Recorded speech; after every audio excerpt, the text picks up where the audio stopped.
Vou apresentar aqui logo. O pessoal está demorando. São muitas batalhas. Um dia a gente vai ter a oportunidade de dar os testemunhos. Um dia a gente terá. São muitos testemunhos e são testemunhos de superação, de vitória. Isso é que é o melhor. As pessoas que sucumbem e se entregam, elas estão simplesmente se entregando à sua própria fraqueza, né? A gente não anda só.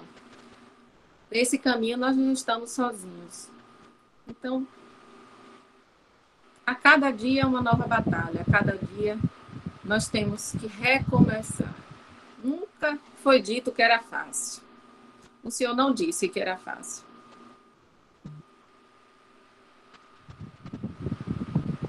Que eu vou transmitir para vocês.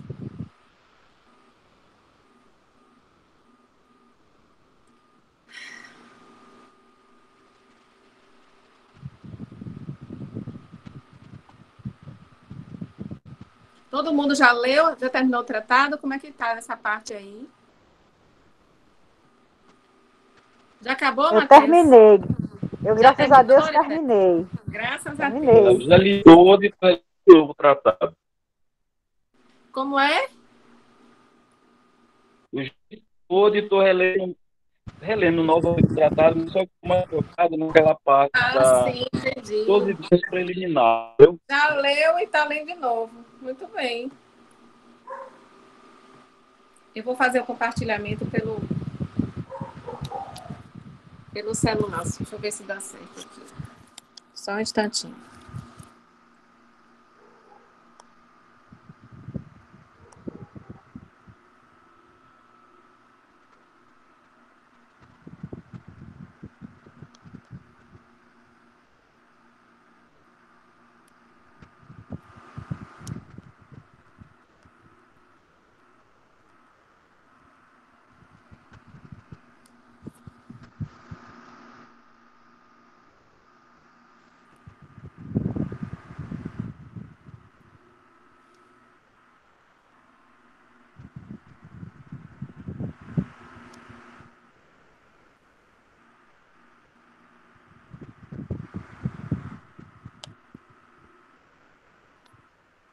Tá no final, né, Lina?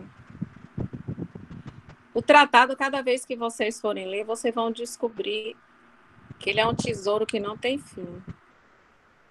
A gente vai crescendo ao longo do tempo e o Espírito Santo vai enriquecendo aquele conteúdo. Ele cada vez vai ficando mais forte. Achei.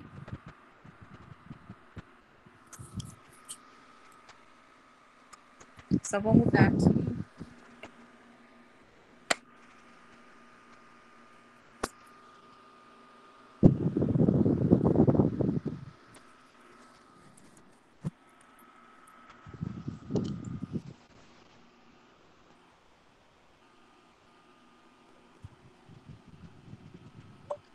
Eu tenho que desligar tudo aqui.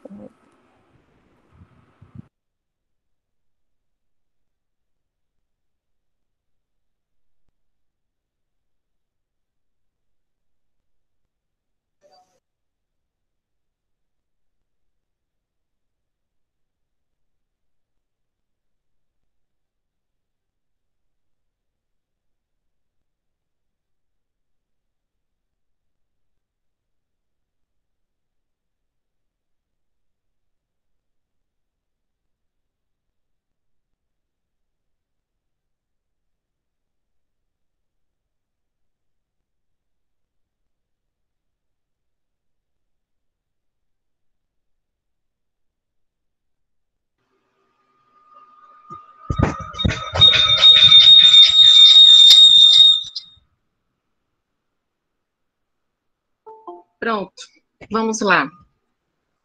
Então, como a maioria já deve estar no final, hoje nós vamos fazer o estudo do capítulo 6 e do capítulo 7. Do capítulo 7 em diante, a gente vai sentindo assim um gostinho assim da prática mesmo. A gente vai percebendo a essência na prática dessa consagração. Vocês já vão ver que é uma coisa mais do que a gente vai viver no dia a dia, especialmente o capítulo 7 e o capítulo 8. Então, nesse capítulo 6, São Luís fala de uma prefiguração. É a prefiguração de Nossa Senhora a partir... A partir de uma comparação, analogia que ele faz com a história de Jacó. Alguém quer contar esse trecho bíblico da passagem de Jacó aqui para a gente? De Jacó e Rebeca, alguém quer contar? Quem já leu? Só para contar a história bíblica mesmo, rapidamente. Quem quer falar?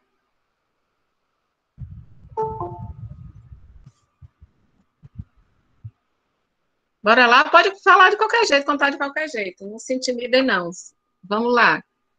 Quem lembra a história de Jacó e Rebeca, Esaú, Isaac? Vocês lembram de quem Isaac era filho, não lembram? Quem está lembrado?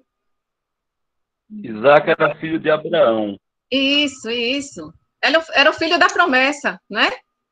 Então, vamos só relembrar lá no Gênesis, olha só. Abraão recebeu uma promessa do Senhor que a sua descendência seria numerosa e que eles possuiriam muita terra. E o Messias viria a partir dessa descendência.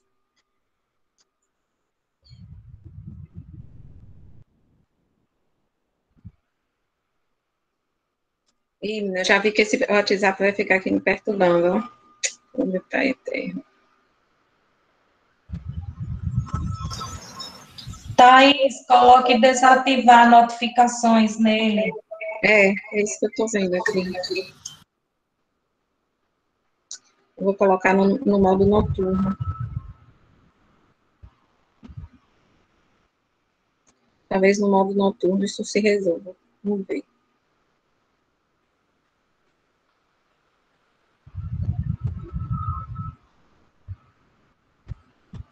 Pronto, então vamos lembrar. Isaac era o filho da promessa, mas pouco antes de Sara engravidar de Isaac, Abraão teve um filho com a escrava Agar. Porque Sara já era idosa e eles não tinham conseguido ter nenhum filho. Foi quando Deus deu essa graça, foi realizado esse milagre e nasceu Isaac. O filho de Abraão, o primeiro com a escrava, se chamava Ismael. A partir de Ismael, veio um povo chamado Ismaelita. E os ismaelitas deram a origem ao que a gente conhece agora como o povo muçulmano. Bom, Isaac, a partir de Isaac, na descendência de Isaac, deveria vir o Messias. Então, Isaac teve 2 filhos. Esses 2 filhos, Esaú, o mais velho, e Jacó, o mais novo. Para os judeus, a primogenitura era de uma dignidade muito grande. Então, o filho primogênito tinha uma dignidade muito grande diante da família e tinha heranças e benesses muito maiores do que os outros filhos. Então, ele teria autoridade depois da morte do pai, ele teria autoridade dentro dessa família e ele teria a maior parte dos bens. Então, toda a herança espiritual e material, a maior parte dessa herança seria do filho primogênito. Então, quando um belo dia, já Isaac bem idoso, Isaac já estava cego, e Esaú, vendo que seu pai já estava perto de morrer, pediu a Isaac para dar a bênção dele. A bênção da primogenitura. Para eles era muito importante, era um ato de unção. Era chamada a bênção messiânica. E aí, Isaac disse, tá, então você vai vai matar um animal, vai fazer um guisado para mim, e quando você trouxer esse guisado, eu vou lhe dar a bênção da primogenitura. Pronto, e assim foi. Esaú era um filho que era muito mais do mundo. Ele era forte, ele era ágil, ele era valente, ele pouco ficava em casa, ele pouco dava atenção à sua mãe. Então, ele era um homem muito envolvido nas coisas do mundo, mas ele tinha o direito da primogenitura. Por sua vez, Jacó era o mais novo, era menor, era franzino, era fraco, ele vivia debaixo da asa da mãe, obedecia a mãe em tudo, e ele pouco saía de casa, porque ele estava sempre sob a autoridade da mãe e ele fazia tudo o que a mãe pedia.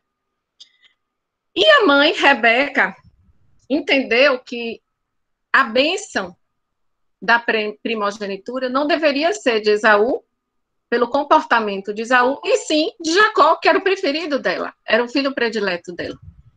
Então, ela arrumou uma cena de uma forma que Jacó não desconfiasse que quem estaria diante deles seria o Isaac, não ia desconfiar quem estava diante dele era Jacó e não Esaú. Então, Esaú foi matar o animal para trazer a comida para o pai, fazer a comida e voltar. E Rebeca disse para Jacó, vai, mata 2 cabritos e traz, que eu vou fazer para seu pai. Ele foi, não questionou, não perguntou nada, foi, voltou e trouxe os 2 cabritos. Ela preparou um guisado, a maneira que Jacó gostava, do jeito que ele gostava, e preparou, fez todo um preparo em Jacó. Então, ela colocou Jacó com uma manta de animal, para poder parecer os pelos de Esaú era cabeludo, ela colocou a roupa de Esaú para ele ficar com o cheiro de Esaú, e ele se apresentou diante do pai. Esaú desconfiou pela voz, ele disse, a voz não é de Esaú, a voz é de Jacó, mas o cheiro é de Esaú. Chegue mais perto para eu lhe pegar. Ele chegou mais perto, Jacó pegou, percebeu os pelos, disse, é verdade, é Esaú. E deu a bênção da primogenitura. Quando Esaú chegou e viu o que tinha acontecido e tinha perdido a bênção, desesperado, gritando, pediu que Jacó desse uma bênção a ele de qualquer jeito, mas apesar de ele ter dado uma bênção, já não era a mesma bênção, não tinha como voltar atrás. Aquela unção era única, então a bênção ficou sendo Jacó, e a partir desse momento, Esaú passou a perseguir Jacó. E Rebeca, dia e noite, protegendo o filho. E não teria sido diferente da história de Caim e Abel, se não fosse a proteção de Rebeca, diuturnamente por Jacó. Então, a gente pode até olhar assim com os nossos olhos e pensar assim, meu Deus, foi uma trapaça que fizeram, né? A gente tem impressão assim meio ruim da história, assim, meu Deus, como é que pode ter acontecido e isso ainda é repetido e se diz que é uma prefiguração? Mas as prefigurações que acontecem em todo o Antigo Testamento, vocês sabem que prefigurações são pessoas ou coisas do Antigo Testamento que são comparáveis analogamente ao Novo Testamento. Então, existem as prefigurações de Jesus. Por exemplo, Adão é uma prefiguração de Jesus.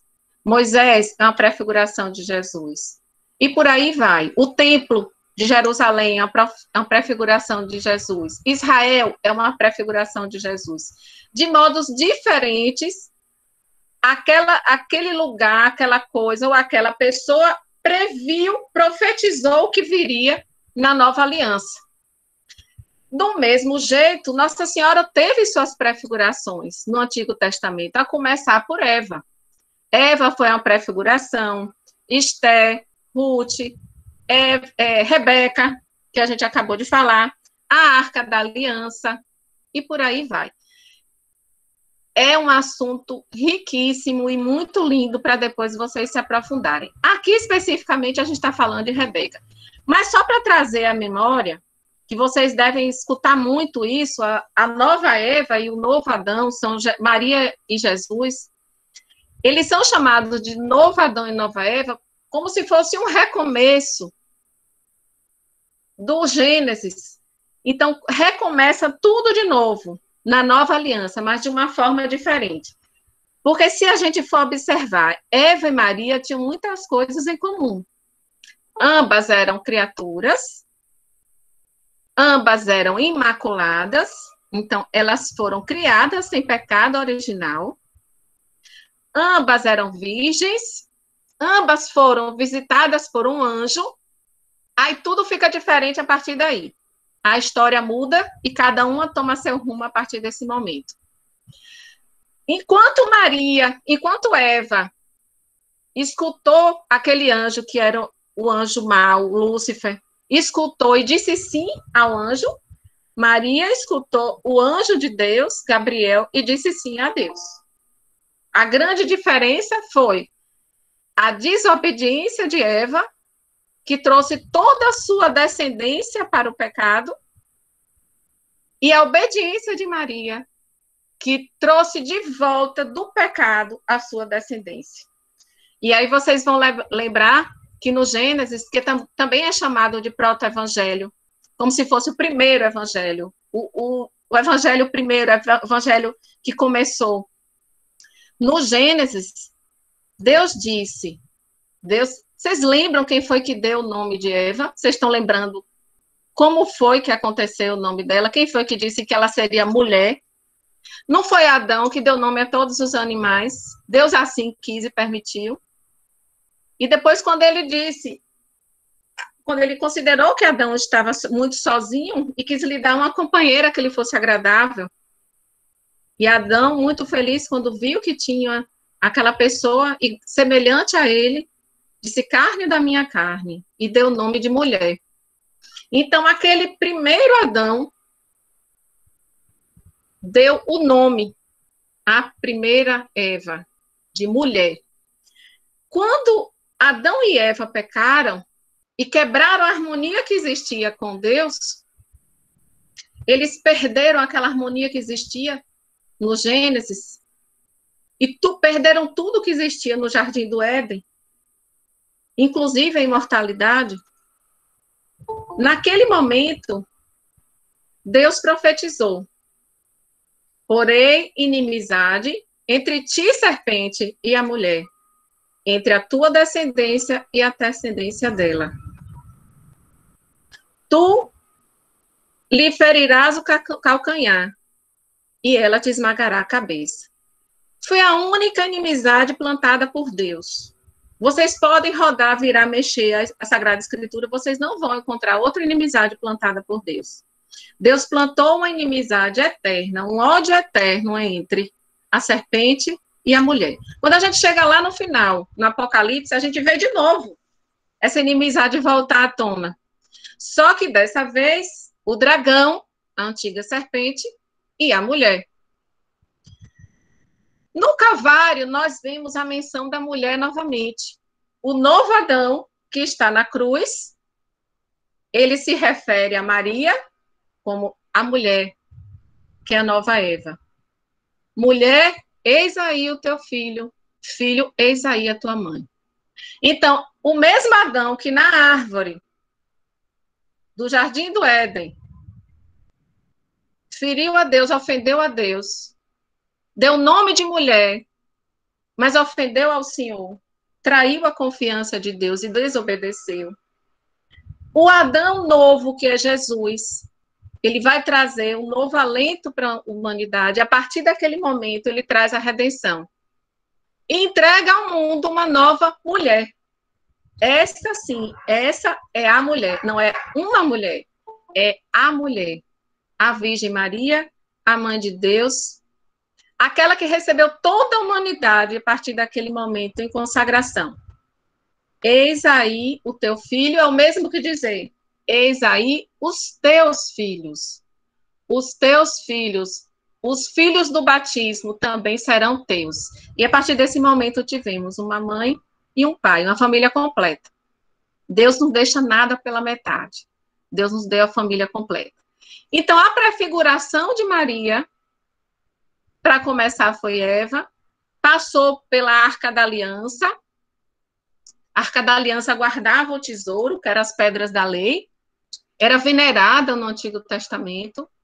Nossa Senhora guardou o grande tesouro no seu ventre, que foi Jesus. Passou por várias mulheres do Antigo Testamento, imperfeitas, é importante que a gente lembre, assim como Rebeca era imperfeita.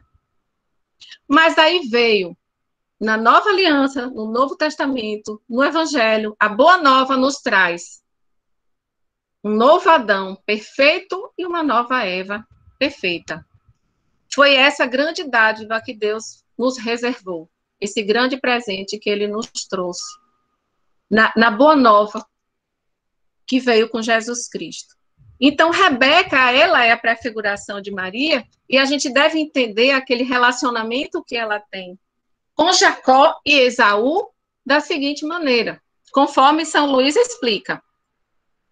Ele coloca o Esaú como um protótipo dos réprobos, ou seja, das pessoas que estão no caminho da perdição, que provavelmente irão cair no inferno, possivelmente cairão no inferno. Então, ele chama de réprobos. São pessoas que merecem a reprovação. E ele considera Jacó o exemplo do predestinado. O que ele chama de predestinado são os escolhidos, as pessoas que estão destinadas à salvação. Enfim, o que é que significa a personagem de Esaú dentro dessa história? Esaú era forte, confiava na própria força e no seu braço forte, na sua agilidade. Esaú ficava muito pouco tempo dentro de casa. Quando ele fala dentro de casa, ele está se referindo a um homem que não tinha vida interior, uma pessoa que não tem vida de oração, não tem vida interior. Esaú não dava muito valor à sua mãe, assim, ele respeitava, mas não obedecia, não se submetia, não escutava, não se deixava formar por ela. Não escutava a sua mãe. Ele se entregava aos prazeres da carne, a comer, a beber, a mulheres. E ele trocava, e no final ele acabou trocando esses prazeres por um prato de lentilha. Então, tudo começou, antes dessa história que São Luís conta, quando ele, interessado em comer um prato de lentilha, ele ofereceu em troca da primogenitura, e Jacó aceitou. Então, ele representa os réprobos que, por conta de um pequeno prazer momentâneo, são capazes de trocar a sua salvação. A vida eterna é trocada por um prazer que vai durar muito pouco, que vai acabar, mesmo que esse prazer dure a vida inteira, a nossa eternidade é muito maior. Então, Esaú representa essas pessoas que não têm vida interior, que apesar de dizer que respeitam e veneram a Virgem Maria, a gente está falando de católico mesmo, viu? Apesar de dizer que respeitam e veneram a Virgem Maria, eles têm escrúpulos em relação a ela, eles ridicularizam e achincalham as pessoas que têm uma piedade mariana muito grande, como nós, consagrados. Eles fazem pouco caso das devoções marianas. Eles dizem que vão diretamente a Jesus e não precisam passar por Maria. E eles acham que sozinhos eles podem galgar o caminho da salvação, sem precisar passar por Nossa Senhora. Esses são os réprobos chamados por São Luís. Por outro lado, tem Jacó, frágil no corpo, mas forte na alma. Jacó era pequeno, era fraquinho, se colocava totalmente submisso à sua mãe, vivia dentro de casa, então ele tinha uma vida interior muito grande, é assim que a gente deve entender a situação. Ele tinha uma vida interior, e ele tinha uma submissão absoluta à sua mãe. É a mesma coisa de nós, que São Luís chama de predestinados, que nos submetemos a Maria em tudo. Em tudo nós perguntamos a ela, em tudo nós queremos agradar a ela, em tudo nós obedecemos a ela. E, por fim, ele obteve da mãe a proteção. Não fosse Rebeca, Esaú teria matado Jacó, assim como aconteceu com Caim e Abel. Então, essa cena que São Luís nos coloca e faz analogia com Jesus e Maria ela também pode ser colocada para nós, na nossa vida, do nosso dia hoje, nosso dia a dia. No momento que você entrega tudo que você tem à Virgem Maria, e você reconhece que você é frágil, fraco, impotente, e nada pode sozinho, você diz assim, mãe, me protege, porque o mundo vai me perseguir, o inimigo vai tentar me matar, mas eu vou ficar aqui em oração contigo, fechado no meu mundo aqui, só eu e você. Eu vou lhe buscar muitas vezes, eu vou rezar muito, eu vou lhe procurar. Eu vou procurar ter uma vida interior contigo. E a senhora me protege. A senhora me forma, a senhora me molda, e eu vou apenas lhe obedecer. O que a senhora quiser, eu faço. Então, esses predestinados, chamados por São Luís, somos nós que fazemos a total consagração à Virgem Maria. Ao mesmo tempo, ele faz uma comparação com a vestimenta que Rebeca deu a Jacó. Seria a mesma vestimenta que Nossa Senhora dá aos seus filhos, a seus servos fiéis. Ela veste seus filhos da maneira que agrada ao Pai. Ela dá a forma, o cheiro, o tato, a consistência, o formato, em tudo, de uma maneira que vai agradar. Ela bem sabe como pode agradar ao Pai. Então, quando ela disse a Jacó, Jacó vai e pega lá 2 cabritos. Jacó retrucou, em algum momento ele disse, mas por que 2? A senhora vai me fazer ter esse trabalho? Um só já dá, uma só vai comer 2 cabritos. Mas ele não retrucou, ele não reclamou, ele apenas obedeceu, porque ele reconhecia que a mãe tinha mais sabedoria que ele e que ela sabia bem o que é que estava fazendo. Trazendo para a nossa realidade, São Luís compara esses 2 cabritos que Jacó trouxe para a mãe, é quando nós entregamos à nossa mãe o nosso corpo e a nossa alma. Os 2 elementos, é a entrega total. Vocês vão perceber que a grande diferença dessa consagração para as outras demais que existem muitas outras consagrações por métodos diferentes. A consagração pelo método de São Luís é a total consagração. É isso que a diferencia das outras. A total consagração é entregar o corpo e a alma. Você não tem mais, vamos dizer assim, a propriedade do corpo e não tem a propriedade da alma e todas as suas potências. Tudo que o seu corpo é capaz de fazer e já fez, tudo que a sua alma é capaz de fazer, já fez e fará, serão de propriedade. Então, aqueles 2 cabritos que Rebeca pediu e Jacó deu humildemente, sem questionar, Nossa Senhora hoje nos pede, eu quero de vocês o corpo e a alma. E o que é que ela vai fazer com o corpo e a alma? Ela vai preparar de uma maneira que agrade ao Pai.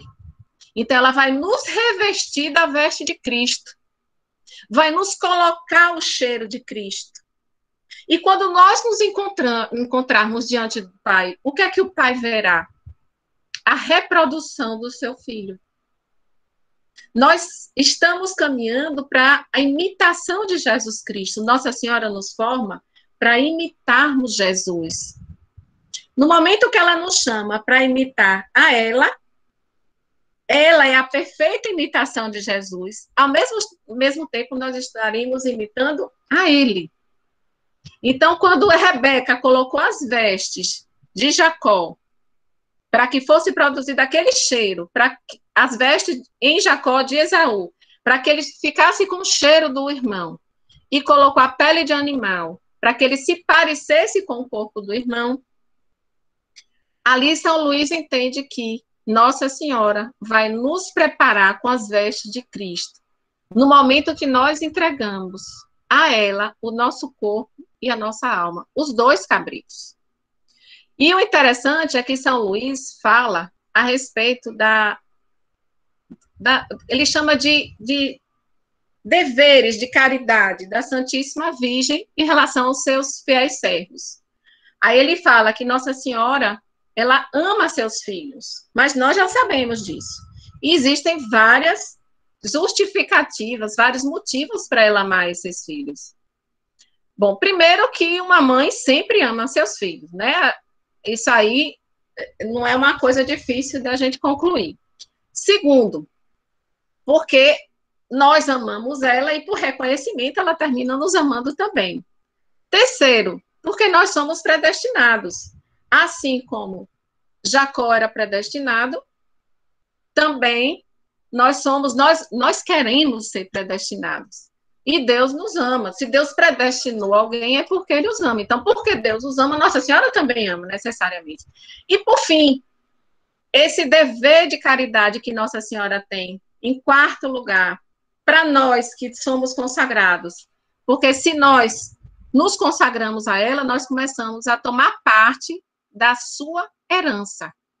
E uma dessas heranças é a virtude da caridade e do amor.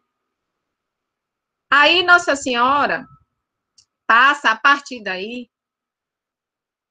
nos fornecer alguns elementos que ele comparou sempre com o que Rebeca dava para Jacó. Então, os deveres que Nossa Senhora passa a ter, a partir desse momento, para conosco.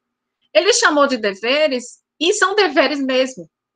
Inclusive, ele disse que ela jamais deixaria um filho que roga por ela perecer. Então, Nossa Senhora se vê obrigada a nos proteger, a nos cuidar e nos salvar. Ela jamais vai deixar um dos seus devotos se perder. Então, ela mantém seus filhos, provê tudo para o corpo e para a alma. Então, ela nos dá a provisão do corpo, então, a gente não vai mais se preocupar com o que vai comer. Isso aí é evangelho, né, gente? A gente não deve se preocupar com o que vai comer. Ela vai alimentar o nosso corpo, alimentar a nossa alma. Quando a gente diz assim, não vai se preocupar com o que vai comer, às vezes fica parecendo uma coisa muito utópica e longe da nossa realidade. Veja, ninguém vai abandonar o seu trabalho, abandonar a família, largar tudo para fazer uma vida de eremita, vai se isolar no deserto, vai subir na montanha e vai ficar sozinho, não. São Luís fala que nós vamos continuar cumprindo as nossas obrigações de Estado. O estado de vida que você escolheu, que Deus reservou para você. Qual é o seu estado de vida? Eu sou casada, então eu tenho a minha obrigação de Estado. Eu tenho obrigação em relação ao meu marido, eu tenho obrigação em relação aos meus filhos. A obrigação do Estado do padre, por sua vez, é com os seus fiéis. Então, nós não vamos abandonar tudo, largar tudo, fechar os olhos e esperar a Nossa Senhora nos dar comida na boca. Nós vamos continuar trabalhando, mas pedindo através dela que o sustento de cada dia venha, que nunca nos falte. Então, ela vai prover tudo. Na hora que você diz, eu me entrego nas mãos da Virgem Maria, é se entregar verdadeiramente. É fechar os olhos e deixar ela fazer. É deixar ela agir. Você continua levando a sua vida, trabalhando, sempre pensando e oferecendo tudo a ela. Mas ela vai prover. Ela conduz os seus filhos. Ela vai nos conduzindo pelos caminhos certos. São Luís ainda diz que algumas pessoas tentam, com os seus próprios méritos, avançar no caminho para chegar a Jesus, e o que eles conseguem durante muito tempo de sacrifício, um caminho longo e pedregoso, Nossa Senhora nos faz galgar em muito menos tempo e com mais facilidade. Então, dificilmente esse caminho que é Nossa Senhora, alguém vai se extraviar. Ela não permite. E São Bernardo ainda disse, seguindo-a, vós não vos extraviareis. Ou seja, não há a menor possibilidade de se perder no caminho quem segue o caminho da Virgem Maria. Ela nos defende e protege, assim como Rebeca também protegeu Jacó. Ela vai nos defender dos nossos inimigos. E ela é capaz de enviar um batalhão de milhares de anjos, como diz São Luís, para nos defender. Cada uma dessas pessoas que se colocou sob a sua proteção. Porque nunca se ouviu dizer que alguém tenha se perdido ao ser grande devoto da Virgem Maria. É um sinal grande de predestinação ser grande devoto da Virgem Maria. Palavras de São Luís e São Bernardo de Claraval. A Virgem Maria também vai interceder por nós. No momento que você dá tudo que você tem para ela, e você fica pobre no seu espírito, na sua nos seus méritos, você não tem mais nada de riqueza espiritual, ela se vê obrigada a interceder, a mediar você, a lhe prover, a lhe cuidar, porque você não tem mais nada seu, você não tem méritos, você não tem como satisfazer os seus pecados. Lembra que da aula passada o padre falou sobre os méritos satisfatórios, aqueles que são utilizados para pagar os seus pecados. Você não tem, você vai ter pecado e você não tem mais os méritos para pagar. Tem os outros méritos que são usados para diminuir o tempo de purgatório, para aumentar a glória no céu. Tem aqueles méritos que são usados para outras pessoas. Então, são orações, são indulgências, são penitências que você faz e que vão ser utilizados porque você está pedindo por fulano ou por Beltrano. Então, você ficou praticamente nu. Você se despiu e deixou ela lhe vestir da forma como ela bem quisesse. E depois que ela sabe que ela acumulou todos esses favores que nós fizemos a ela se sente totalmente obrigada a nos prover de tudo que nós não temos mais. Então, esses são os grandes efeitos, os atos que nós conseguimos de Nossa Senhora depois da consagração. No 7º capítulo, aí nós já vamos falar dos efeitos, e São Luís chama dos maravilhosos efeitos da consagração, maravilhosos efeitos desta devoção. Primeira coisa foi o que nós começamos a fazer na nossa oração quando nós estávamos nos 12 dias preliminares, conhecimento e desprezo de si mesmo. No momento que a gente começa a se conhecer, naturalmente a gente já começa a se desprezar. Vejam que não é um desprezo para fazer pouco da própria vida, não é isso. É você reconhecer a sua miséria. É porque nós nos achamos muito mais do que nós verdadeiramente somos. É você reconhecer que você merecia um inferno. E você imaginar, você ver do lado de fora todos os anjos e santos no céu e você sem poder entrar. Isso porque um único pecado mortal já nos faz merecer o inferno. Um único, não precisa praticar vários. Um único. Então, por muito pouco diante da nossa fraqueza, porque esse pouco é uma grande ofensa para Deus. Então, por muito menos, a gente ganha o inferno. Então, quando a gente reconhece que a gente merecia o inferno, a gente está reconhecendo a nossa miséria, a nossa pequenez. Então, na hora que eu digo assim, eu sou realmente desprezível, eu sou uma pessoa pobre, fraca, eu tenho muitos pecados, a minha carne é manchada, a minha alma fede. Então, no momento que eu reconheço isso, eu já estou no caminho de pedir assim, bom, já que eu não estou merecendo, eu nunca vou merecer, e eu vou ter essa dívida eterna, porque o Senhor veio para me redimir, alguma coisa eu tenho que fazer. Mesmo que eu não tenha merecimento jamais, mesmo que eu nunca consiga chegar à santidade, mas eu preciso buscar a santidade. Eu tenho que procurar. Aí tem aquela cena em que São Padre Pio, ele levava muitas surras do demônio. Alguns de vocês devem conhecer, já ter até assistido o filme de Padre Pio. E ele levava surras homéricas. Os frades do lado de fora, lá no convento que ele morava, eles ouviam os barulhos, e ele gritava, e ele chorava, e eram coisas terríveis. E o demônio aparecia como cachorro, aparecia como homem, e batia nele com força descomunal. E ele amanhecia o dia espancado, quebrado, cheio de hematoma. E teve um belo dia que ele acordou, depois de receber essa surra toda, ele estava no chão, e ele despertou, porque ele chegou a desmaiar, e quando ele acordou, ele olhou e viu Nosso Senhor, fixando o olhar para ele. Aí ele disse, mas o Senhor estava aí o tempo todo e não fez nada para me acudir. E Nosso Senhor disse a ele, eu gosto de ver você lutar. Não é porque Nosso Senhor fosse frio e gostasse do sadismo, né? Porque ele quer ver sofrer.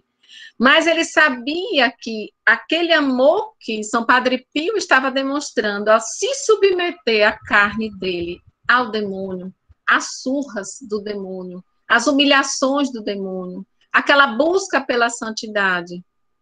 Então, aquilo ali ajudava a participar da redenção da humanidade.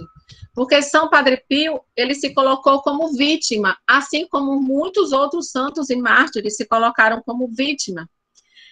E esse grau de santidade, que é o da vítima, ele passa a participar, aquele homem, aquela mulher, passa a participar da cruz de Jesus, da paixão, como São Paulo disse. Completo na minha carne o que faltou à paixão de Cristo. Aí muitos vão se perguntar, mas faltou alguma coisa à paixão de Cristo? Não, nada faltou. Mas assim quis o Senhor. Nós não temos conhecimento de todos os mistérios de Deus. A gente poderia se perguntar também, mas para que a gente precisa rezar? Para que a gente precisa fazer sacrifício? Para que precisa fazer jejum? Para o bem de quem? Para favorecer o quê? Se Deus, ele pode tudo, ele é onipotente. E se ele quiser, ele nos salva com um estalo apenas. Aí a gente pode responder, porque ele quis que fosse desse jeito. Aí Santo Agostinho disse, aquele que te criou sem ti, não quer te salvar sem ti. O Senhor quer que nós façamos parte da redenção. A gente tem que ter participação ativa na nossa salvação. Por quê? Porque foi vontade de Deus. Por que Nossa Senhora pede tanta oração? Por que nas aparições da Virgem Maria ela pede oração e penitência, oração e penitência, oração e penitência? Deus não poderia fazer o que ele tem que fazer sem oração e sem penitência? Claro que ele poderia. Ele poderia fazer sem Maria. Ele poderia fazer tudo sozinho. Mas ele quis que fosse desse jeito. Ele quis precisar de Maria. Ele quis precisar de nós. E nós vamos atender de que maneira é esse chamado do Senhor? De que forma nós vamos atender a esse chamado? Nós vamos ser aquela alma tímida, acabrunhada? Nós vamos ser aquela pessoa que se entrega aos prazeres acreditando que com certeza vai ser salvo porque reza um terço? Será que quando a gente faz a troca da vida eterna pelos prazeres da carne, a gente sabe o que está fazendo? A gente tem consciência que existe a eternidade nos esperando? Então, no momento que você começa a se conhecer e reconhecer a sua pequenez, você diz, realmente eu não sou nada. Eu me achava tanta coisa e eu não sou nada. Eu sou tão pequena, eu sou tão insignificante. E quando a gente começa a conhecer e ter conhecimento disso de fato, a gente diz, não, eu preciso muito da Virgem Maria. Eu não vou poder fazer nada com as minhas próprias forças. E quando Deus colocou em Maria, colocou nas mãos de Maria a dispensa de todas as graças, é porque ele queria que fosse ela esse caminho que nos leva à salvação. Aí, outro efeito da devoção. Olha, esses efeitos que São Luís elenca, vocês vão perceber, vocês que viverem realmente com fidelidade à consagração, isso é importante. Não é a pessoa que vai se consagrar aqui e depois de um mês já esqueceu e voltou àquela vida de antes. Não, é a pessoa que tem o propósito firme de mudança de vida. Então, esses efeitos, eles vão acontecendo de uma maneira natural. É tão natural que você vai chegar um momento que você vai olhar para trás e dizer assim, meu Deus, como eu mudei.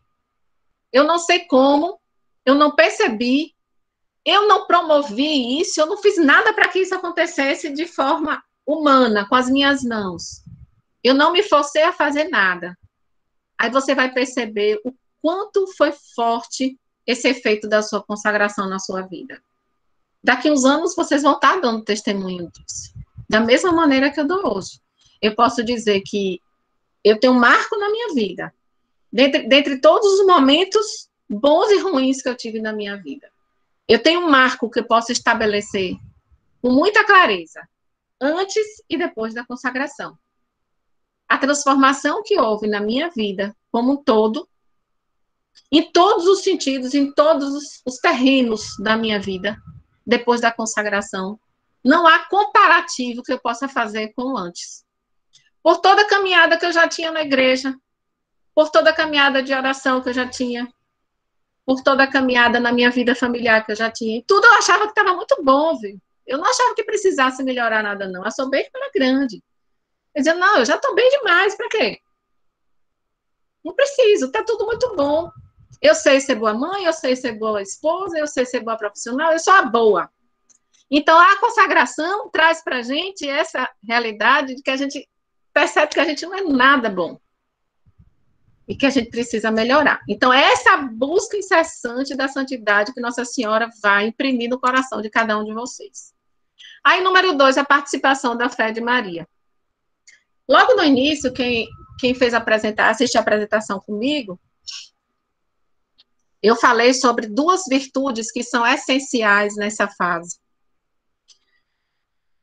Para vocês perseverarem nessa fase que vocês estão, assim, passaram 1 mês, 2 meses, já estão próximos da sua consagração, vocês precisaram perseverar, e para perseverar, vocês tiveram que ter fé e humildade.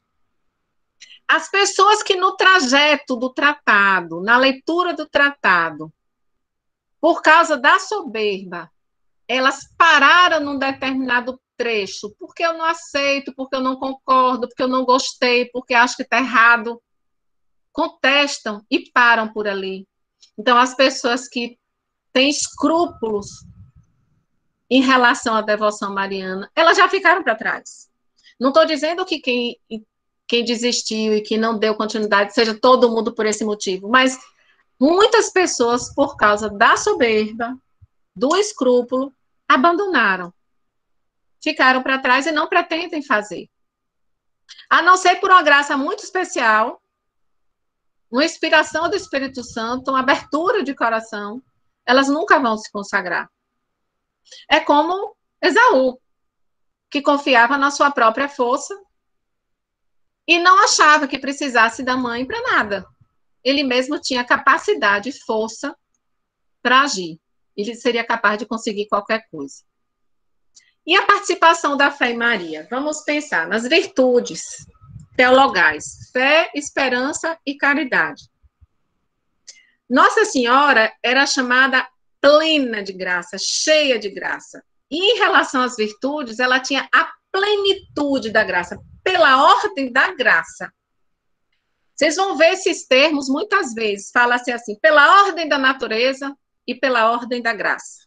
Nosso Senhor Jesus Cristo tinha a plenitude das virtudes, então ele era cheio e tinha a perfeição das virtudes pela ordem da natureza, porque ele é Deus, o Filho, a segunda pessoa da Santíssima Trindade.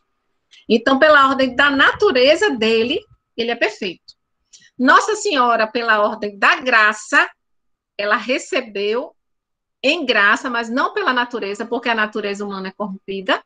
Então, pela graça, ela recebeu as virtudes em plenitude. Ela foi perfeita, ela é perfeita em todas as virtudes. Então, dessas 3 principais virtudes, que são chamadas teologais, que são as mães de outras virtudes, fé, esperança e caridade, Nossa Senhora teve ao grau máximo aqui na Terra. Só que quando Nossa Senhora foi assunta ao céu e ela entrou na glória do céu, ela passou a ver a Trindade, ver Deus Pai face a face. Ela participa da glória. Então, ela não precisa mais da fé. A fé é para quem não viu ainda. E a esperança é para quem não viu ainda. Então, a fé e a esperança, Nossa Senhora já não precisa mais. Porque a esperança é esperar algo que virá. Ela já chegou lá na glória. Nós temos esperança de um dia chegarmos à glória. E nós precisamos ter fé naquilo que nós não vemos, não palpamos. Nós temos que ter fé na Sagrada Eucaristia, acreditando que ali é a carne de Cristo. Que o corpo e o sangue de Cristo estão na Santa Eucaristia. Nós não vemos isso com os nossos olhos, pelo sentido da visão, mas nós vemos com os olhos da alma. Mas para que isso aconteça, nós precisamos ter esse dom, essa virtude, que é a fé. Nossa Senhora, ela preserva o dom da caridade, que também é chamado amor. E ela tem também o dom da caridade em um grau máximo. O amor que Nossa Senhora tem pelos filhos, São Luís, ele compara com o amor de todas as mães da terra e muito mais. Então, assim, se juntasse todas as mães da terra, todas as mães que amam de uma maneira que a gente como mãe, dizer, né? Eu amo meu filho infinitamente, não tem nada que eu não fosse capaz de fazer por ele. As mães têm esse sentimento, né? Faz parte do nosso instinto materno e foi um dom que Deus nos deu, Deus deu esse dom especial, tanto é que na Terra o amor ágape mais facilmente identificado, que é esse amor incondicionado, é o amor da mãe para o filho. Mas São Luís diz que mesmo que você juntasse todas as mães da Terra, de todos os tempos, não daria o amor que Nossa Senhora tem pelos seus filhos, e cada um em especial, individualmente. Então, o dom da caridade, que é o amor, Nossa Senhora tem, ele em grau máximo. Mas a fé, o que aconteceu com a fé de Maria? Aquela fé tão grande que ela tinha, será que se perdeu? O que foi que aconteceu? Então, São Luís nos coloca que ela dividiu e divide essa fé tão grande que ela tinha aqui nesse mundo entre todos os seus filhos.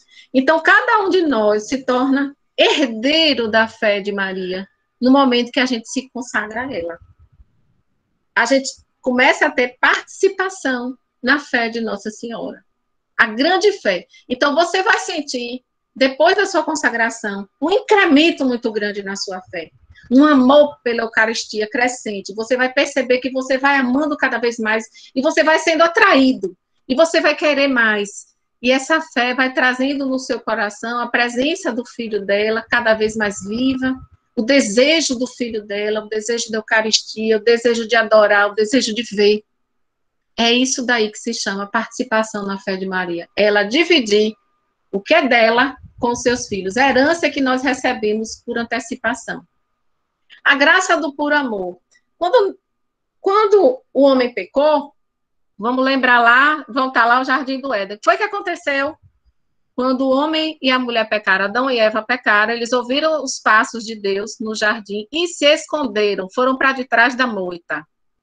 Por que eles foram para detrás da moita? Porque eles perceberam que estavam nus. É a forma como o mito é colocado, aquela figura de linguagem que é colocada lá no Gênesis para descrever que a partir do momento que eles pecaram, cometeram o pecado, a malícia entrou nas suas almas.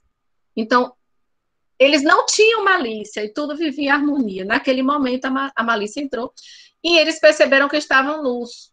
Ou seja, eles perceberam que eles não eram completos, que eles não eram perfeitos. Eles perceberam a sua indignidade. E por perceber a indignidade, eles foram lá se esconder, eles se envergonharam do que tinha feito.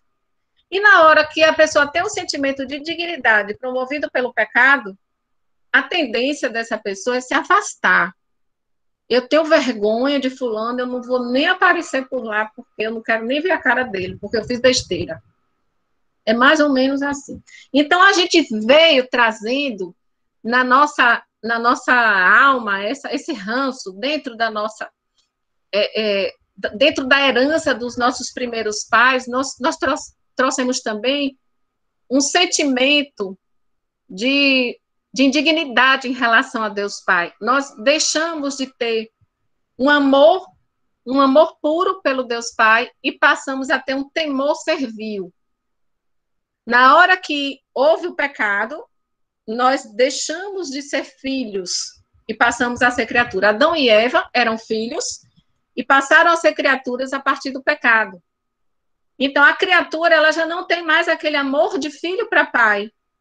Ela não tem a facilidade de chegar até o pai, porque ela acredita que pode ser repelida, como se ela se sentisse com mau cheiro. Eu não tenho condição de me aproximar dele, porque eu não cheiro bem. Ele não vai suportar a minha alma suja. E aí a gente se afasta mais ainda. Isso aí são os efeitos do pecado. Então, a graça do puro amor é Nossa Senhora nos revestir da roupagem e do cheiro de Cristo. Nos revestir do cheiro dela. E à medida que ela vai nos formando, nós vamos adquirindo suas virtudes. Ela forma através das suas virtudes, as virtudes de Maria que são passadas para nós, de uma forma natural e doce. Aí, à medida que essas virtudes vão sendo incorporadas a você, a sua alma começa a se parecer com a dela. Olha que alegria é a gente chegar no céu, diante do julgamento, a gente chegar no dia do julgamento, Nosso Senhor olhar para a gente e dizer, é a minha mãe, parece com a minha mãe, tem o cheiro da minha mãe, tem a roupa da minha mãe, só pode ser a minha mãe. Olha que maravilha. Olha que bênção. Você chegar na eternidade e encontrar esse Cristo sorrindo para você, porque você se parece com a mãe dele. Então, ela ensina a gente a amar novamente a Deus, com amor puro, do jeito que ela ama.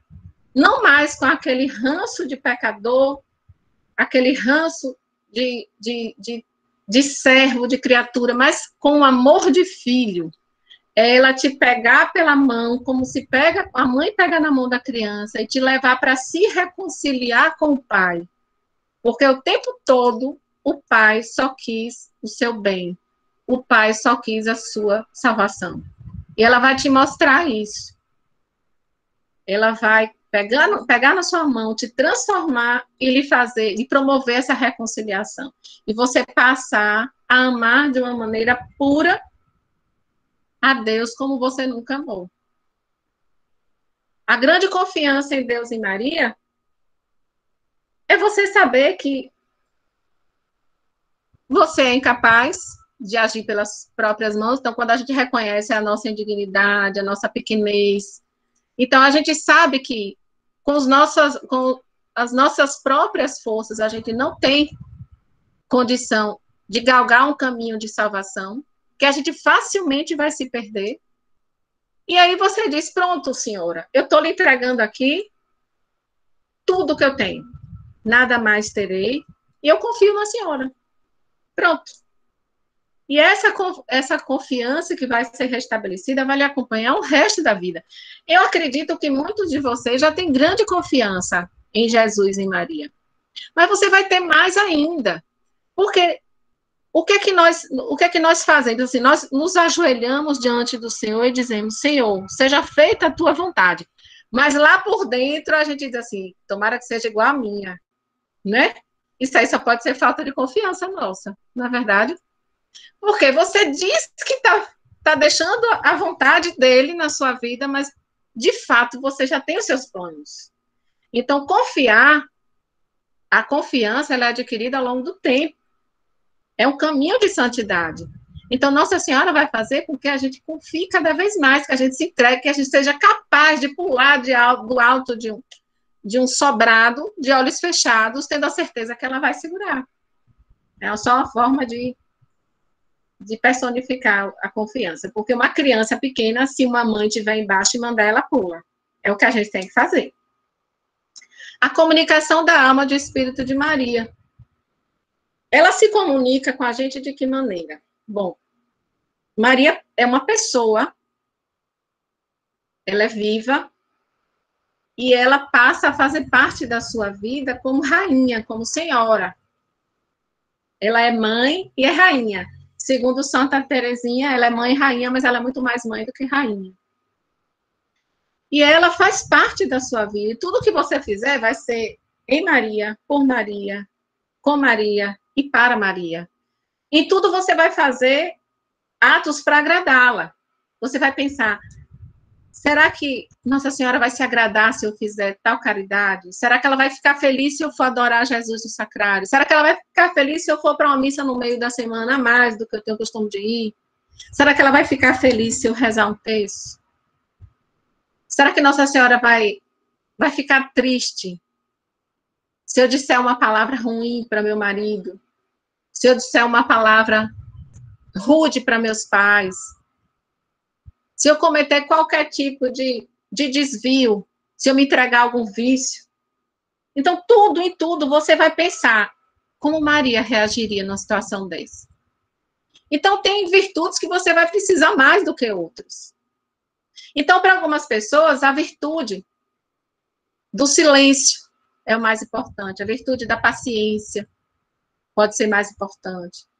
a virtude da fidelidade. Então, tem aquelas pessoas volúveis que costumam entrar em tudo e não fazer nada, não concluir nada, não consegue dar seguimento a nada, não tem perseverança. Então, a virtude da perseverança. Então, por aí vai. A cada um vai ser dado conforme cada um precisa. Na hora que você abriu a sua alma, deixou o seu coração aberto e disse, toma, Maria, agora é contigo. Não tenho mais nada com isso.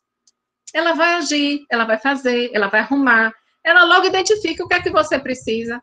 Ela começa devagarzinho te ensinando aquela virtude. E vai se comunicando com a sua alma de uma forma que se mistura com você.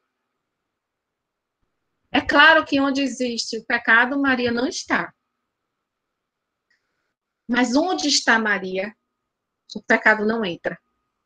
Na hora que você estiver repleto de Nossa Senhora, das virtudes de Nossa Senhora, quando você já estiver se confundindo com ela, entre você e ela parece a mesma coisa. Olha que bênção a gente chegar a esse ponto um dia, né? Aí você está livre do pecado, como Nossa Senhora foi.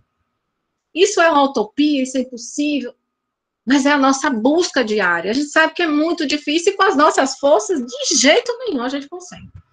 Mas na hora que você se entrega a ela, se consagra, se dá todo, você não tem mais nada que seja seu, a partir daquele momento ela vai agir, ela vai fazer. E ela começa a se comunicar com você com a porta aberta.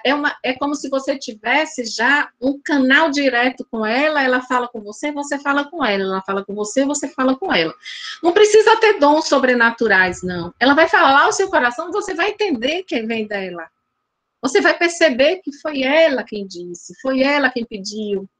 Eu costumo dizer, o pessoal do apostolado e aos amigos, eu não tenho dom sobrenatural, eu não consigo ver nada, eu não tenho dom de visualização, de profecia, no sonho. Não recebi nenhum desses dons. Mas se tem um momento que eu sinto a presença de Nossa Senhora se comunicando comigo, é durante a Santa Missa. E eu me lembro muito, porque isso, inclusive, nas mensagens daquele livro azul do Cenáculo, do Padre Bob, que Nossa Senhora transmitiu a ele, ela fala que ela está presente ao lado de todos os sacrários da terra. Ou seja, onde estiver Jesus, lá ela está. Então, eu já entro na igreja sabendo que ela está ali. Seja na missa ou não. Eu sei que ela está ali. Na hora que eu vou comungar, eu já vou ali pedindo, Senhor, eu sou indigna. Vocês vão ver que no final do tratado tem um modo de comungar que São Luís sugere. Aí eu já vou pedindo, Senhor, eu sou indigna. Eu mereço sua repulsa. Só estou aqui pela sua misericórdia. Eu sou indigna e sou pobre, eu não podia estar aqui. Mas o Senhor me permite. Mas para que eu não lhe receba com as minhas mãos sujas, com a minha boca suja, para que eu não lhe receba na minha indignidade, na minha miséria, permita que a tua mãe receba a ti por mim, porque ela é teu sacrário vivo, é teu tabernáculo de amor. Vinde, ó mãe, e participa da minha alma nesse momento, recebe teu filho como ele merece. Aí, no final, você vai e agradece por ter sido dada aquela graça. Então, é um momento muito especial em que você tem um contato com Maria e Jesus ao mesmo tempo. Aqueles que fazem a comunhão espiritual podem fazer esse exercício também. Suplico com grande ardor do seu coração. Eu gostaria muito de estar comungando. Muito. Eu gostaria de voltar no tempo para fazer tudo diferente. Mas, infelizmente, hoje eu não posso. Mas eu desejo ardentemente e entrego a minha vida em tuas mãos. E pede, Nossa Senhora, traz Jesus para mim. Já que eu não posso comungá-lo fisicamente, traz ele para mim. Vê o desejo da minha alma e traz Jesus para mim. Então, isso é outro efeito que é muito forte. Vocês vão sentir. Transformação em Maria, a imagem de Jesus, é aquilo que eu já falei para vocês. As virtudes que você vai acumulando como graça, elas vão lhe transformando a imagem de Jesus e de Maria, porque ela é a imitação perfeita dele. E, por fim, deveria ser considerado, segundo São Luís, e a gente tem que concordar, o efeito mais importante da devoção, e deveria ser o real motivo pelo qual nós fazemos a consagração, é você dar maior glória a Jesus Cristo. Então, a gente deveria dizer assim, olha, eu estou me consagrando para dar glória a Jesus. Eu estou me consagrando não é para eu ter a salvação, não é para me livrar do inferno, não. Eu estou me consagrando é para dar a maior glória a Jesus. Como foi que Jesus mais deu glória ao Pai? Foi nos 3 anos de milagre, pregando o reino, pregando o evangelho, curando doentes, expulsando demônios? Ou foi nos 30 anos que ficou em casa com sua mãe, obedecendo humildemente a sua mãe? Segundo São Luís e São Bernardo, foi justamente nesses 30 anos de submissão a uma criatura, a uma mulher, que Jesus deu a maior glória a Deus. Foi quando Deus teve que aprender a obediência, porque Deus não tinha a quem obedecer antes, e a partir daquele momento Deus aprendeu a obediência. Então, é muito bonita essa relação de Jesus e Maria, foge muita coisa do nosso conhecimento, porque a Sagrada Escritura, a revelação, ela não mostra as entranhas da relação dos dois. O que muita coisa a gente sabe são revelações privadas, então as aparições, as visões dos místicos, nós sabemos muita coisa a partir daí. Tem os evangelhos apócrifos, que são considerados históricos, mas não são canônicos, não são aceitos com a mais pura fidelidade pela igreja.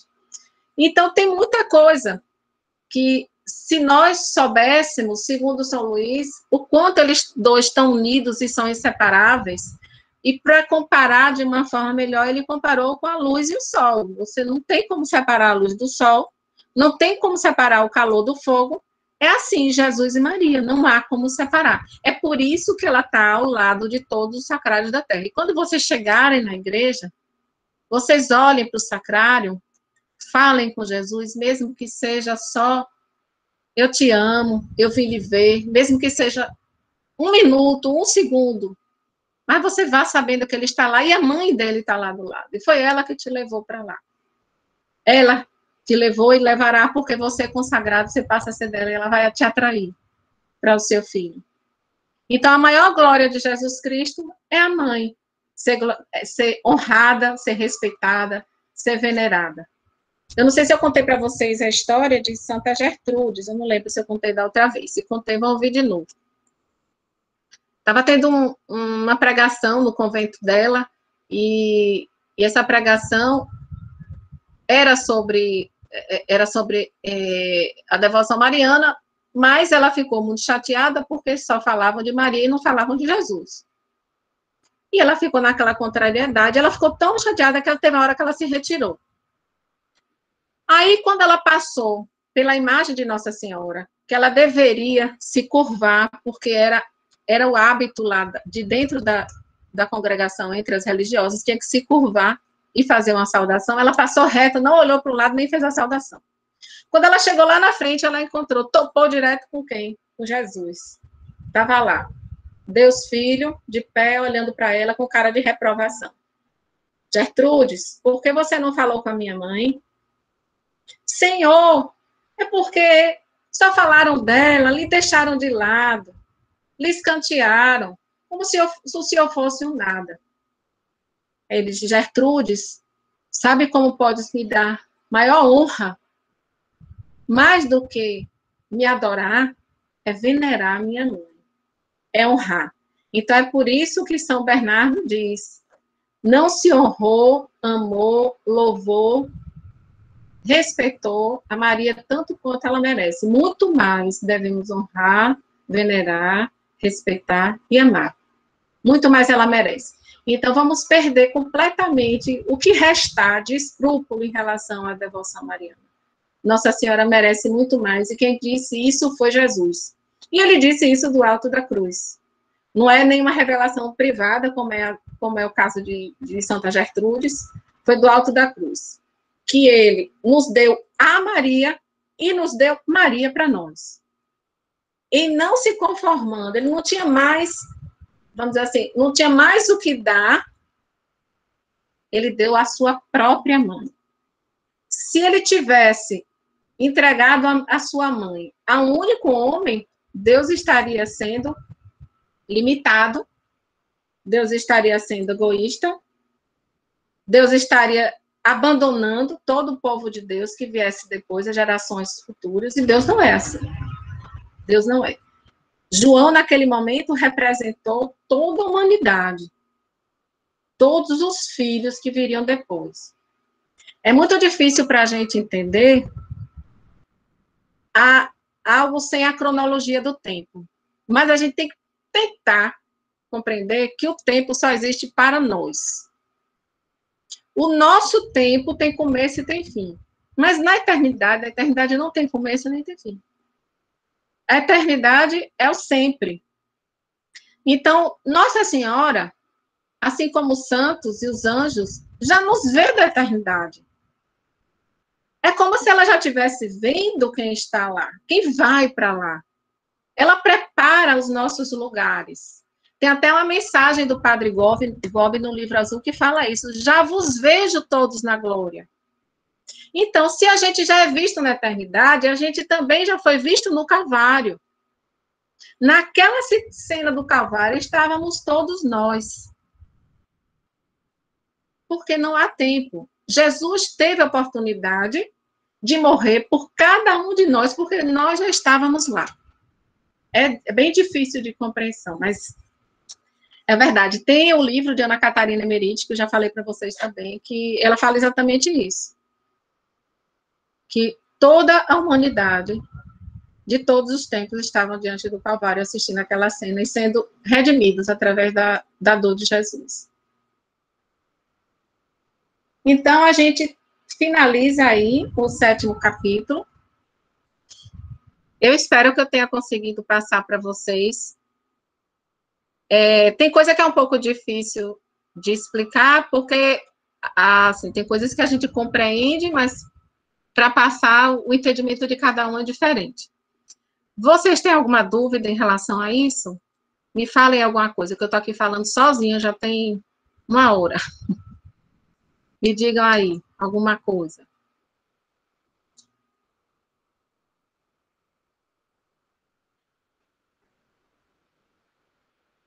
Todo mundo quieto.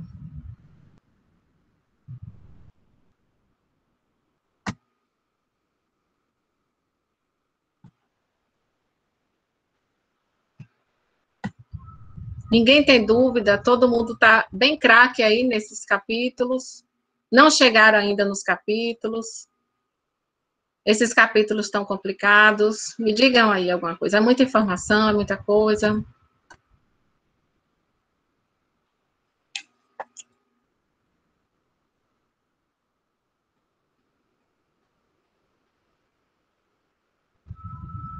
E aí, o que é que vocês me dizem?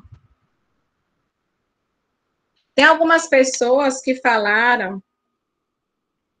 Ontem eu comentei no cenáculo a respeito da devoção dos 5 primeiros sábados. Algumas pessoas me perguntaram como seria a comunhão reparadora. As pessoas que perguntaram estão aqui?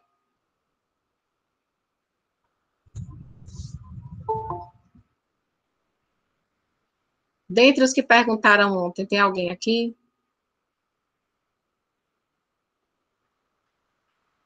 Algum de vocês aqui sabe como é que se faz a comunhão reparadora dos 5 primeiros sábados? Alguém sabe? Eu não sei não. Eu não sei não também. Eu não sei não. Acordaram! Também não. É todo mundo junto e misturado, tá todo mundo sem saber nada. Quero saber de tudo, mas eu tô aqui escondida.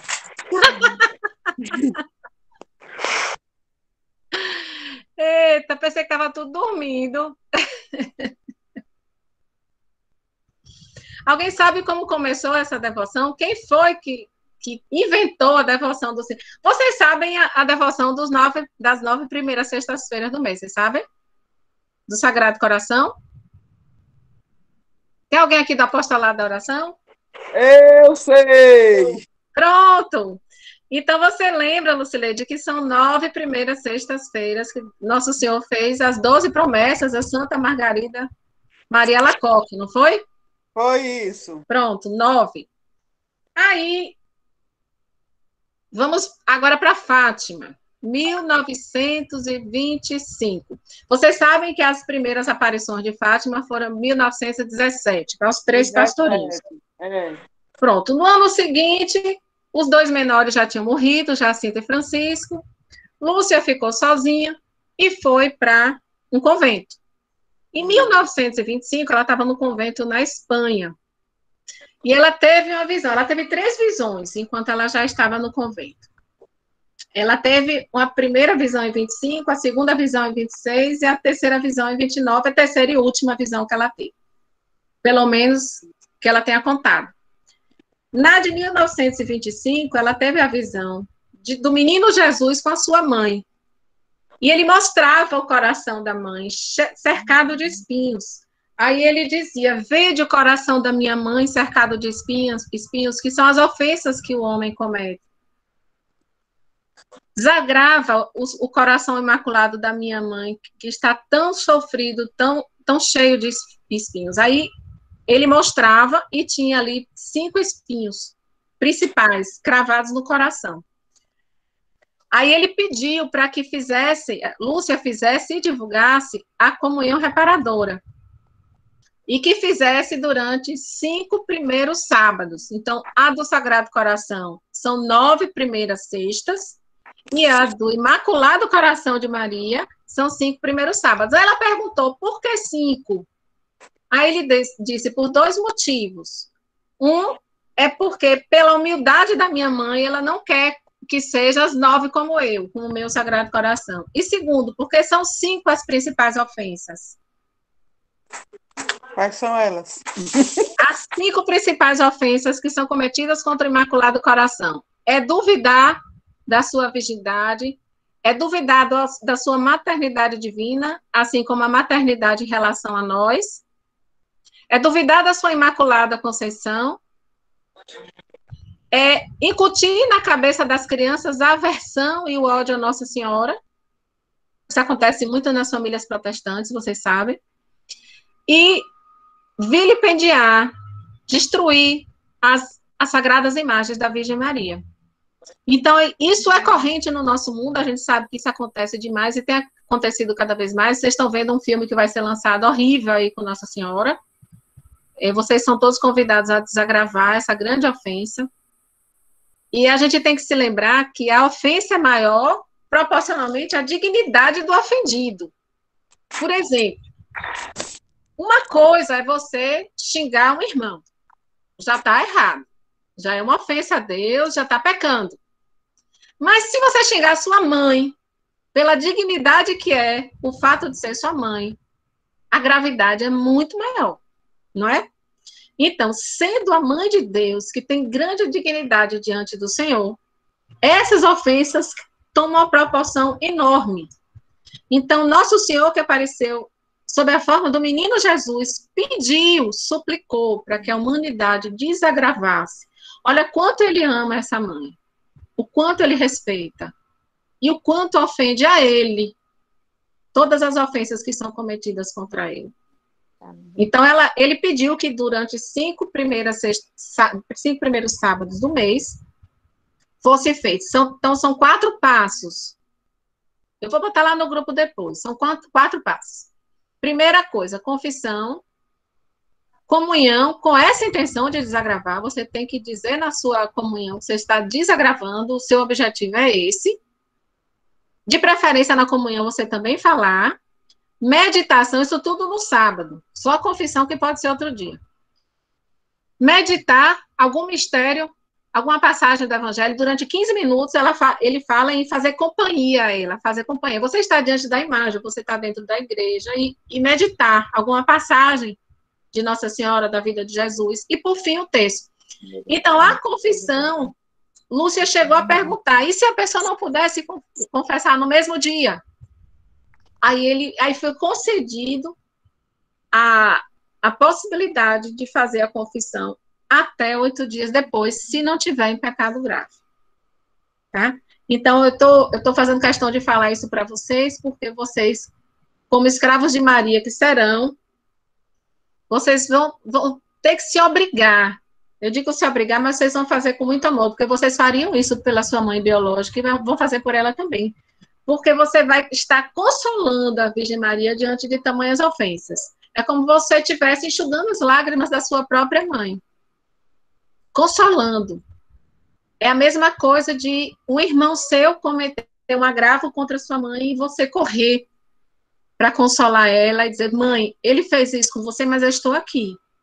Eu não faço, eu só tenho amor para te dar. É isso aí. Então, primeiro sábado do mês agora, dia 1º, quem tiver possibilidade, faça a devoção completa, comunhão reparadora. Começa nesse sábado e faz 5 sábados seguintes. No apostolado do Imaculado Coração, a gente tem um propósito de fazer a comunhão reparadora perene. Pelo menos a maioria das pessoas está tentando fazer direto, sem parar, sem fazer apenas os 5, né? Teve uma grande dificuldade, que vocês sabem, cada confissão não foi disponibilizada logo rápido, assim, na pandemia nós ficamos muito tempo com dificuldade de confessar, dificuldade de comungar, mas agora que, graças a Deus, está voltando à normalidade, vamos retomar.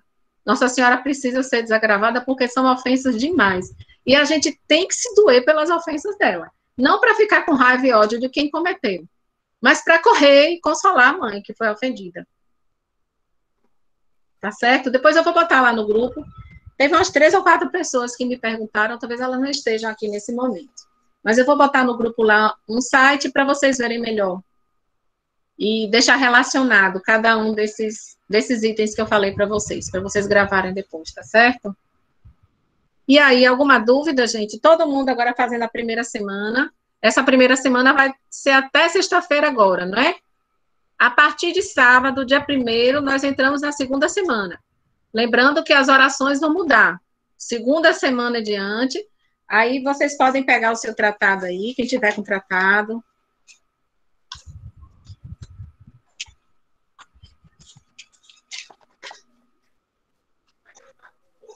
Segunda semana. Aí, quem já fez a primeira e a segunda, porque eu já fui fazer. Poxa, valeu-me! E como foi que se adiantou? Já estava fazendo a terceira semana. Valeu, Nossa Senhora!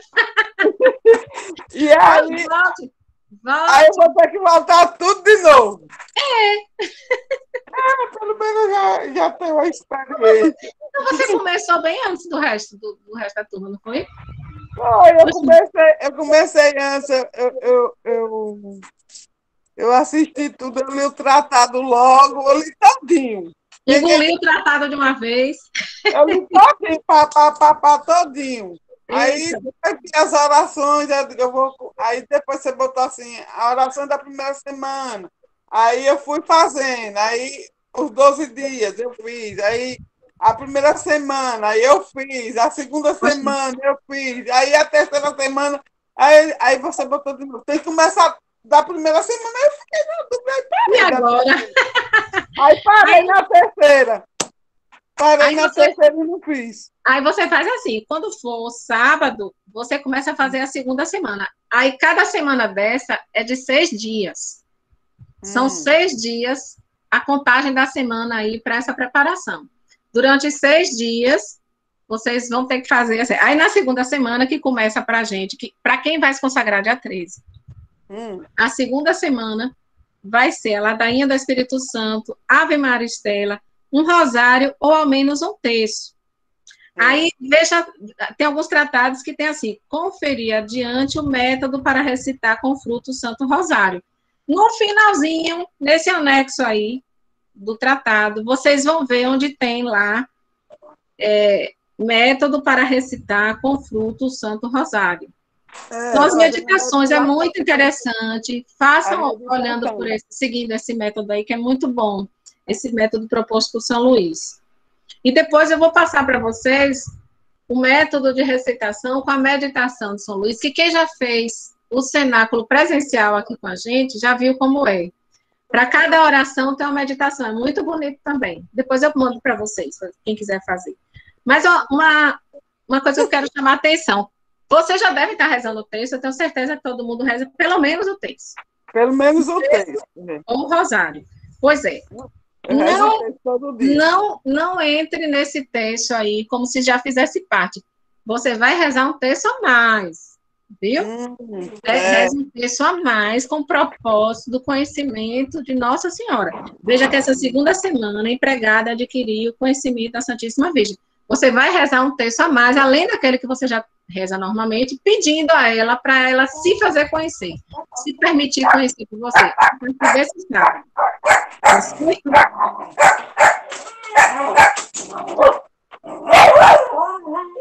Alguma dúvida, gente? Bem, então você começar tudo de novo, né, Thaís? Não, mas não precisa começar do zero, não. Comece onde o pessoal está. Está todo mundo fazendo agora a primeira semana. Fique na primeira semana, hoje e amanhã. Quando for na sexta-feira, você já... Na sexta, não. Hoje, amanhã e depois. Quando for no sábado, você já começa a segunda semana. Aí vai passar 6 dias na segunda semana. Mas não precisa começar do zero, não. Primeira, hoje e amanhã, quarta, quinta e sexta, né? Primeira semana. Aí no Isso. sábado começa Segunda. a segunda semana. Isso, exatamente. Aí no sábado que vai até se consagrar, mas a terceira semana. Isso para quem vai se consagrar no dia 13, né? Pois é. Quem vai se consagrar no dia 13 vai seguir isso daí. Tá certo, eu tô no ramo. Não, Eu tô no rumo. Bora graças lá. a Deus. Pois então tá bom, a gente se vê semana que vem. É o último capítulo. Quem não terminou ainda o tratado, faça um esforço para terminar logo. O último capítulo é mais fácil, é mais prático, é mais interessante, é mais leve do que os demais, viu? Esses capítulos, o da última aula, o de hoje, são mais densos. Mas o próximo aí é bem light mesmo, bem levinho. Viu? Thaís, e a roupa vai ser confeccionada por alguma pronta entrega ou a gente vai fazer, cada um faz a sua? Como é isso? Eu tinha até colocado nessa semana, porque tinha algumas pessoas me perguntando no privado. Não existe padronização de roupa. É algumas pessoas que fazem em grupo, então elas tomam a iniciativa de mandar fazer. Então, eu botei até para vocês verem o link do Instagram do pessoal que se consagrou em 8 de dezembro do ano passado. Então, por exemplo, o de Campo Formoso, desde o primeiro grupo, ele já vem padronizando a roupa, toda, a roupa inteira. A blusa, a saia, a calça para homem. Em Jacobina, eles fizeram assim também. Agora, aqui em Bonfim, acho que 2 vezes padronizaram a camisa, só. Até porque, assim, o padre Darlan, que começou desde o início acompanhando, ele achava que isso poderia ser uma dificuldade para algumas pessoas, poderia ser um impedimento, alguém poderia deixar de se consagrar para não ter que comprar roupa, porque não tinha dinheiro, e isso podia ser uma limitação. Então, quando as pessoas disserem, eu quero fazer, bom, quem quiser fazer, faz, mas não é obrigatório. O que é que a gente pede aqui em Bonfim? Vá com a blusa branca, pelo menos, ou a mulher um vestido branco, ou uma blusa, uma calça. Agora, o mais importante não é a roupa, o importante é a sua disposição interior e a modéstia no vestir. Nós precisamos ser exemplos de Nossa Senhora. É parar e olhar assim, Nossa Senhora vestiria isso? No outro grupo, no grupo anterior, uma pessoa mandou uma mensagem, se eu posso ir com essa roupa, com aquela ou aquela outra. Eu disse, vem cá, você acha que Nossa Senhora ia botar um vestido desse? Fale sério aí. Não, eu disse, pois então não bote. Né? Não é? Nossa Senhora ia botar uma roupa transparente? Tá, né? E botar uma roupa decotada? Então, lembra que nós vamos estar entregando o nosso corpo é templo do Espírito Santo. A gente tem que se guardar. Tem que se guardar de acordo com o nosso estado de vida. A gente tem que se guardar. E tem que ter essa fidelidade e pedir. Porque hoje em dia é tudo tão natural que as pessoas às vezes fazem até sem má intenção. Né? Às vezes vai com a roupa inadequada para mim, não tá nem pensando, é porque é tão comum. Nossa região é muito quente, a coisa já naturalizou tanto. Abreviou tudo, liberou tudo. Abreviou, a palavra é essa mesmo, viu? Então, aí virou, é quase da cultura. as roupas curtas e pequenas e apertadas. É a gente mudando devagarzinho, vendo assim, o que é que convém. Tudo me é permitido, mas nem tudo me convém, né? E vai pedir a Nossa Senhora para nos moldar mesmo, para que a gente se constranja com certas coisas, não a gente se forçando, mas a gente se constrangindo, a gente chegando a ter o entendimento que está errado, do que está errado, né? Mas não vai ter ninguém, como vocês sabem que existe em algumas seitas protestantes, que o pastor permite ou não permite, a altura de saia é acima do joelho, é abaixo do joelho, é 3 centímetros, é 4 centímetros, o cabelo é assim, assado, não pode pintar, não pode botar batom, não é. A nossa igreja não é assim. Nós temos a liberdade, porque essa liberdade nos é dada do alto, mas nós temos que aproveitar a liberdade de uma forma a seguir a verdade. A gente não pode usar a liberdade e virar uma libertinagem. Mas isso aí não é para ninguém estar fazendo julgamento de ninguém, não. É cada um saber o que é que pode fazer por si só mesmo. E pedir a Nossa Senhora para ir nos moldando. Né? Então, gente, vamos nos despedindo aqui. Qualquer dúvida, estou à disposição. Fiquem à vontade, perguntar qualquer coisa, tá? Estivemos aqui reunidos em nome do Pai, do Filho, do Espírito Santo. Amém. Que o Senhor nos acompanhe a todos e nos abençoe. Um abraço, gente. Salve Maria. Salve Maria. Oi. Salve Maria. Salve Maria. Salve Maria, uma boa noite.